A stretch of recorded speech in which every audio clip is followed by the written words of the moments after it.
Word of God for the people of God. Thanks be to God. Okay.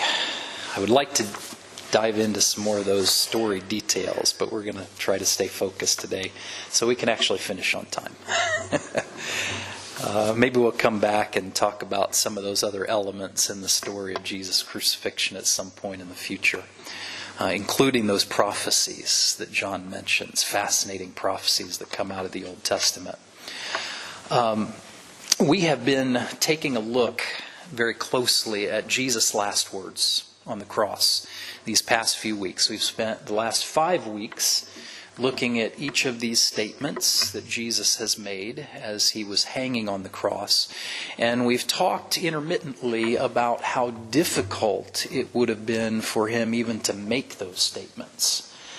That while hanging on the cross, his shoulders would have been pulled out of socket. He would have, of course, been nailed in the wrists and in the ankles to the crossbeam itself. In order to even breathe, to stay alive, he would have had to push himself up against those nails in his ankles just to catch a breath. And in these cases, enough of a breath to actually speak, which would have been incredibly difficult, incredibly painful, just because of all the torture that he had been through. We talked about how, as he went through the whipping, the flogging at the hands of the Roman soldiers, how they used what was called then a cat of 9 tails. It was a whip with 9 different cords on it and bits of bone or glass or metal on the tips that would have shredded his flesh on his back. It typically exposed not only muscle but bone. It cut so deeply. And so imagine Jesus trying to push up and then breathing with his rib bones pushing against that wood of the crossbeam. Just unbelievable. And it really highlights for us that these things that he shared, not only with those that were listening, but with us today as they were recorded by the gospel writers, those were incredibly important to him. Jesus never said anything accidental anyway. He was incredibly intentional when he did speak. And so not only do we have that understanding, but in the background and context of this additional suffering that he would have had to go through just to be able to speak these words out loud, we understand that everything that he spoke here at the cross was particularly significant. As we walk through those things, we've seen Jesus' character come out. The love and concern that he had for his own mother. And we saw the passion that he had for the other thief on the cross, being willing to take that moment to reassure him, and that faith that the man spoke out to reassure him that he would be in heaven with him, to give him that hope that he needed at that moment of despair. We see Jesus ask God and pray for the forgiveness of those who were killing him. The soldiers, the Jewish leaders, the crowd that had called for his execution. Amazing images. Today, we have, in my opinion, humble opinion, one of the most amazing pictures that is painted by the gospel writers as Jesus speaks his final words. I could have technically broken this into 2 separate sermons because Jesus actually says 2 different things here in his last breath. He says, "It is finished," and then he also says, "Into your hands I commit my spirit." That was probably with just a pause of a few seconds. So he did use his last breath for both of these phrases. For that reason, I've put them together today. But they are doubly important. Both of them are incredibly significant, and I hope that we can really dig into the meaning behind those today. As we take a look at this first word that Jesus speaks according to John's Gospel, it is finished. What we find as we dig into that is that the Greek word literally means paid in full. So poetically, our English translators made it sound really nice. It does technically get at this idea that Jesus was communicating, but I want us to get the full impact of what this word meant in Jesus' culture so that we can get a better grasp on what Jesus really was saying as he proclaimed this Greek word tetelestai.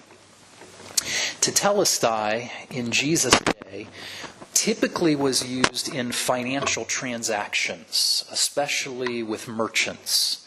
So imagine, if you will, in the marketplace, a merchant is purchasing from maybe a fisherman or, someone coming into the docks from even another country.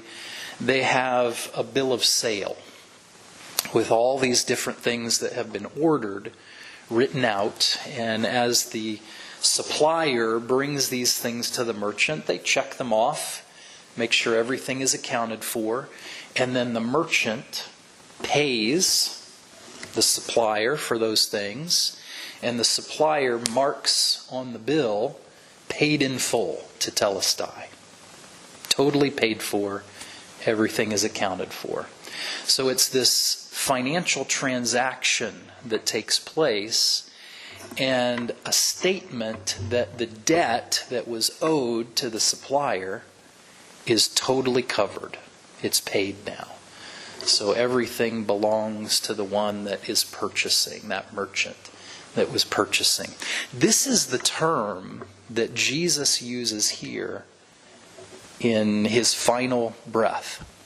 Paid in full.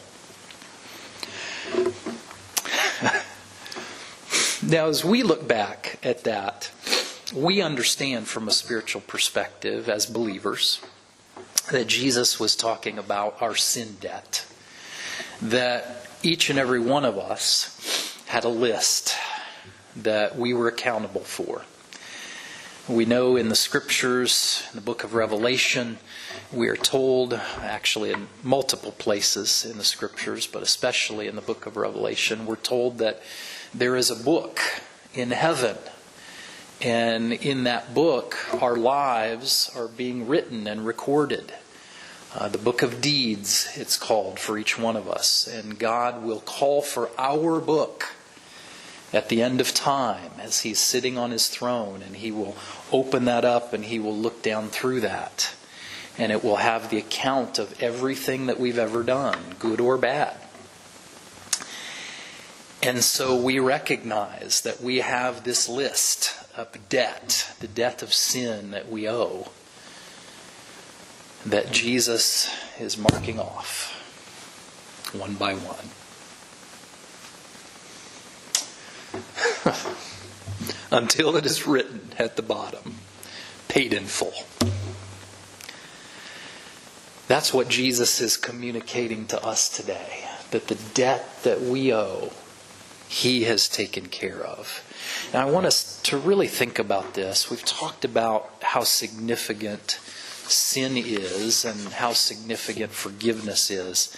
I want us to look at that in just one more angle today so that we could perhaps grasp how powerful this image is and all that Jesus has done for us. In our culture, we have this concept of selling one's soul to the devil.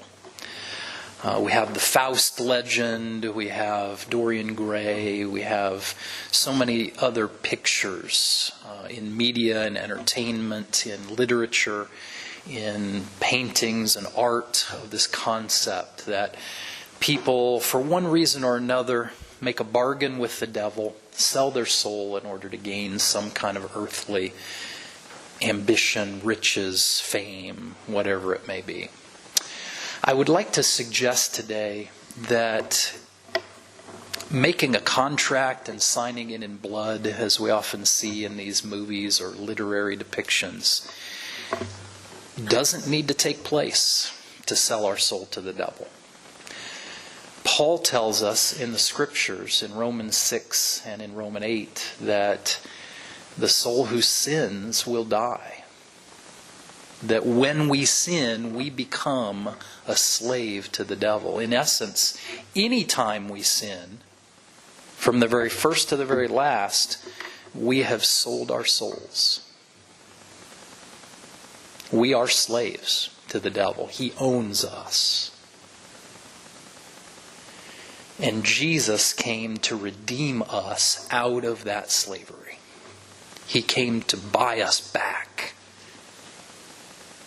And so when He says from the cross with that final breath, paid in full, that concept is encompassed in that word. That though we had sold our souls to the devil to do sin and evil, Jesus was willing to go through all of this to purchase us back, to save us, to redeem us out of that slavery. David had these words to say in Psalm 49, starting with verse 7. No man, no human, he's saying, can redeem the life of another person, nor give to God a ransom for them. The ransom for life is costly. No payment is ever enough that he should live forever and not see decay.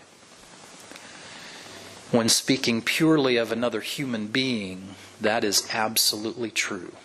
David is right on the money. But Jesus was no ordinary human being. As the Son of God, born in flesh, He came and accomplished that very mission for us. And in accomplishing that, with His final breath, cried out, tetelestai, paid in full. Now, what's really interesting to me is the words that a couple of the gospel writers use for how Jesus speaks. John says that He spoke the word tetelestai, but we also have a word in Luke's gospel and in Mark's gospel that He cried out with a loud cry. In fact, it was so stunning that the centurion, the officer that was standing there, was shocked and said, surely this man was the Son of God. That's a powerful statement. An observation made by an executioner.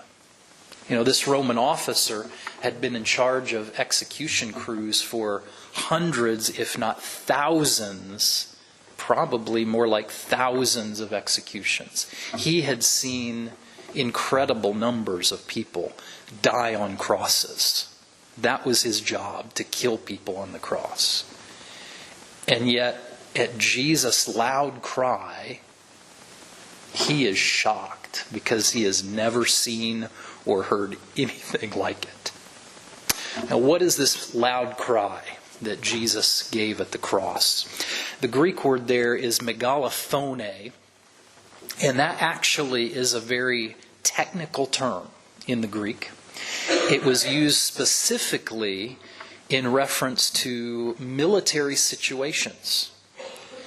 When a general or when an army that the general was leading had won a great battle, a battle that was hard fought and they finally triumphed, a loud cry would go up, often starting with the general, but it might start with the soldiers. And the soldiers would give a loud cry, a megalophone, that they had won, that the victory had been won. This is the term. that is spoken about Jesus' loud cry. Now again, imagine for a moment being there at the scene. Jesus with his life fading away, loss of blood, tortured, joints pulled out of socket, in incredible pain, struggling even to breathe, let alone speak, has the strength to give a victory shout. He cries out with a loud cry, a victory cry in triumph. It's no wonder this soldier took notice and was shocked by Jesus' response. We'd fully expect the physical position that Jesus was in, that he would barely be able to whisper, let alone cry out. And this cry is not a cry of complaint, it's not a cry of pity, it's not a cry of despair, it's a shout of victory that Jesus had won the battle. Let's read that word again in Mark 15. With a loud cry, Jesus breathed his last. The curtain of the temple was torn in two from top to bottom. And when the centurion who stood there in front of Jesus saw how he died, he said, "Surely this man was the Son of God." Amazing image that we have here as Jesus passes away. Now, moving on to the next phrase that Jesus uses. We see Luke's gospel record, "Into your hands I commit my spirit." Literally the final thing that Jesus says before he breathes his last. And so probably as he is saying these things, this is literally his last breath. And then he dies. "Into your hands I commit my spirit." That is a word of ultimate trust. And I think probably the study of that phrase and the context of this phrase is what has moved me most in this entire study of Jesus' last words. Why do I say that? Because it is so striking.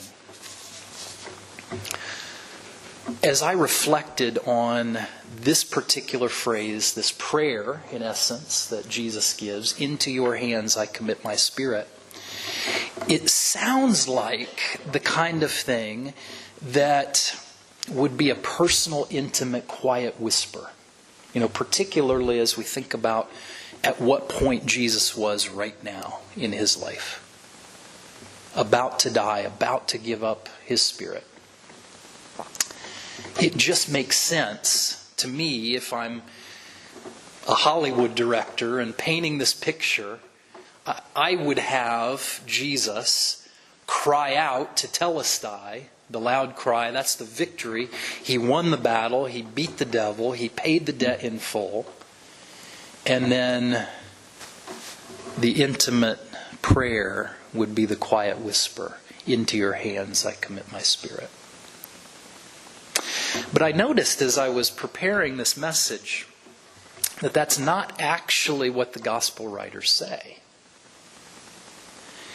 John makes it very clear that Jesus spoke to Telestai, paid in full.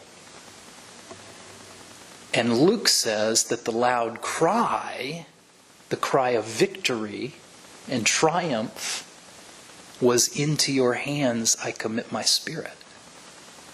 That strikes me as opposite of how it should be. We imagine in our own minds, well, of course, Jesus won this great battle against sin, and now he's completed his entire mission. He's finished. He's done. He won the victory. But the way that the Greek in the Gospels paints this picture is that Jesus spoke, perhaps even quietly, paid in full, and he shouted in victory, "Into your hands I commit my spirit." Why? Why would that be flipped? That really caught my attention. And so as I began to dig into that, what I came to realize is that perhaps Jesus is trying to communicate to us that the real victory was not even suffering and dying and redeeming us on the cross, although obviously that was his mission. That's what he came for.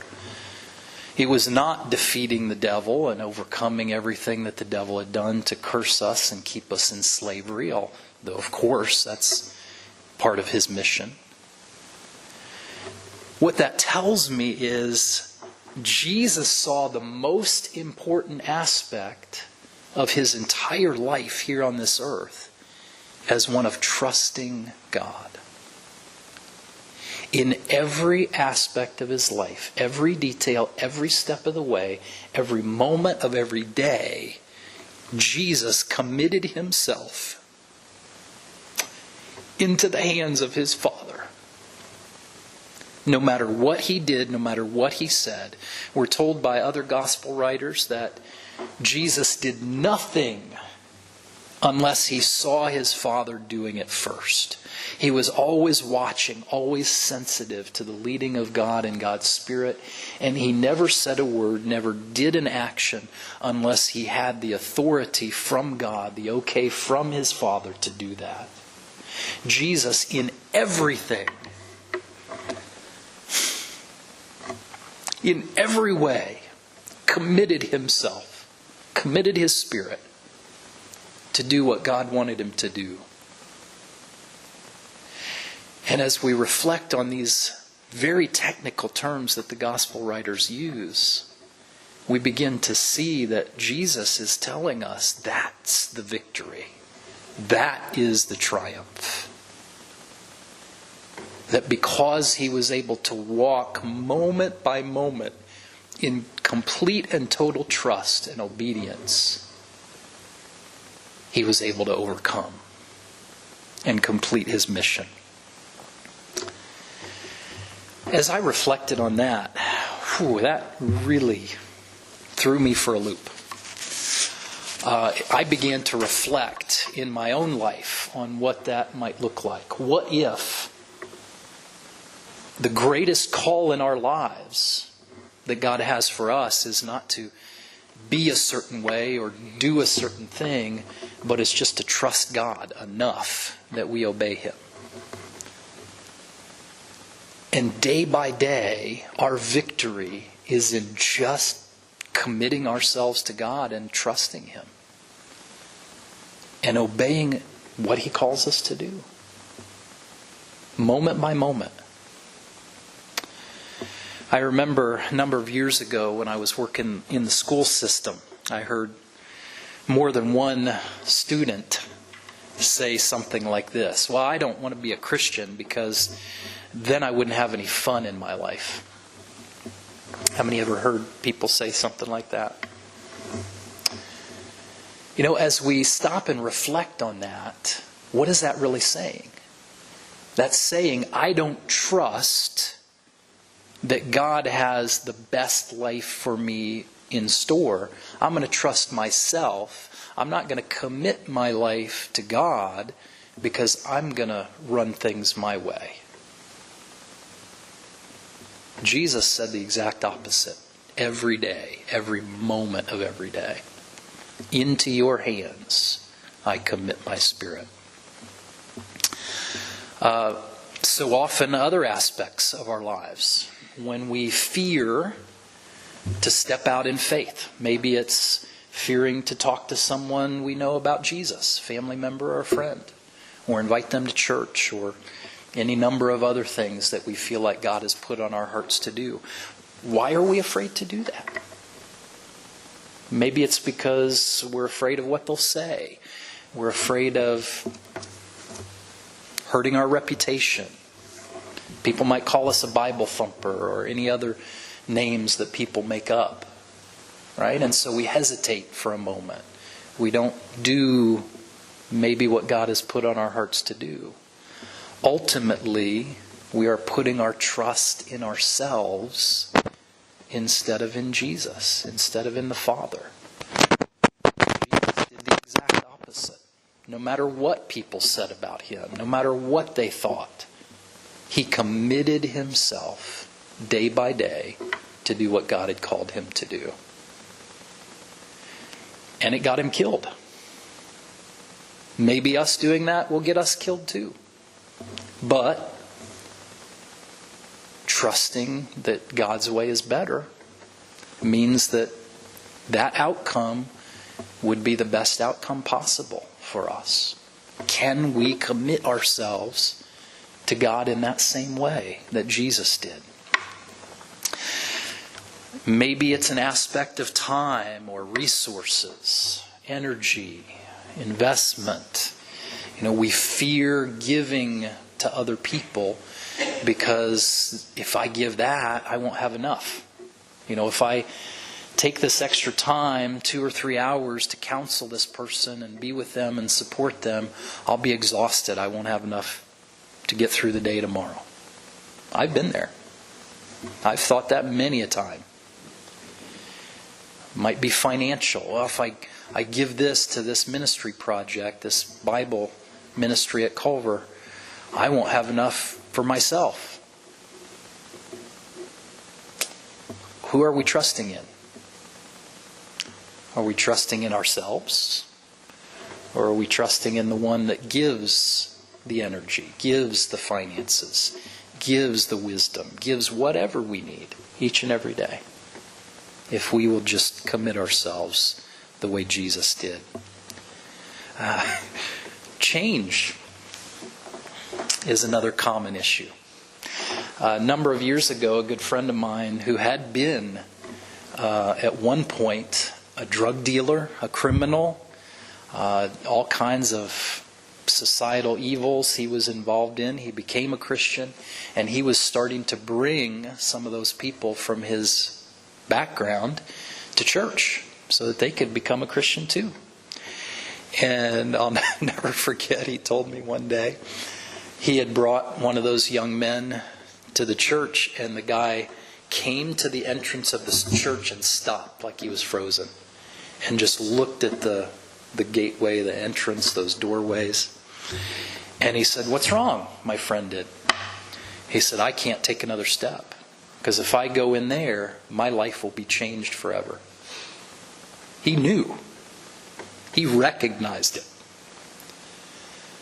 And he was afraid to take that step because he knew it would require a lot of change, a lot of sacrifice. And he wasn't sure he was willing to make that sacrifice. But why are we not? Why are we afraid to change? Allow God to lead us into new situations that require sacrifice and change. Jesus committed himself no matter what. Do we trust in our own selves, or are we trusting in our Father and his way? Will we forgive? Will we stay up extra time to pray? Will we do what God is asking us to do simply because we're committed to his way, trusting him? This last word of Jesus suddenly is not surprising. It's not surprising to see why this was his shout of victory. "Into your hands I commit my spirit." He was shouting in victory because he had been able to do that his entire life. That was the battle. Moment by moment, day by day, year after year, until he had completed everything and was able to say, literally, "It is finished. I've done it all." That was the battle, and that was the great victory. As we close today, I would like us to pray. And I encourage you to pray this not just today, but throughout the coming days and weeks, that you would, in fact, even start your day off with this prayer. Father, into your hands I commit whatever it is you need to commit. Jesus said, I commit my spirit, as he was dying. His final statement of trust. A trust that extended throughout his entire lifetime.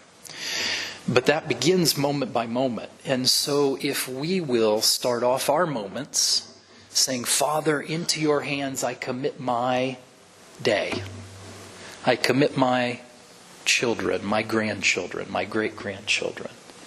I commit my time. I commit my finances. I commit my energy.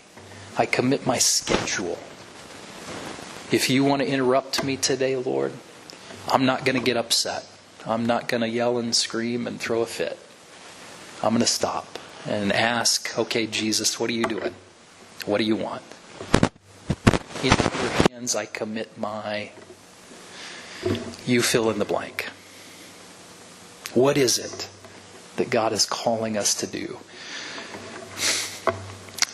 So that we might experience that same victory that Jesus did. Would you bow in prayer with me?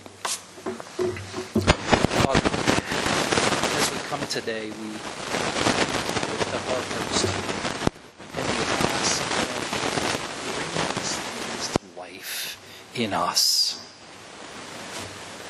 Give us not only direction, but give us victory. Lord, we know that we can't continue to live in our own strength.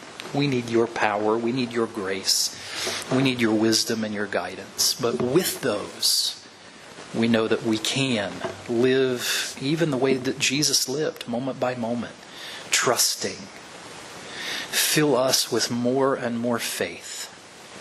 Meet us where we are, so that in those moments of fear and hesitancy, you would fill us instead with courage and the strength that we need to move forward in obedience to you. Father, it is into your hands that we commit ourselves today. In Jesus' name, amen.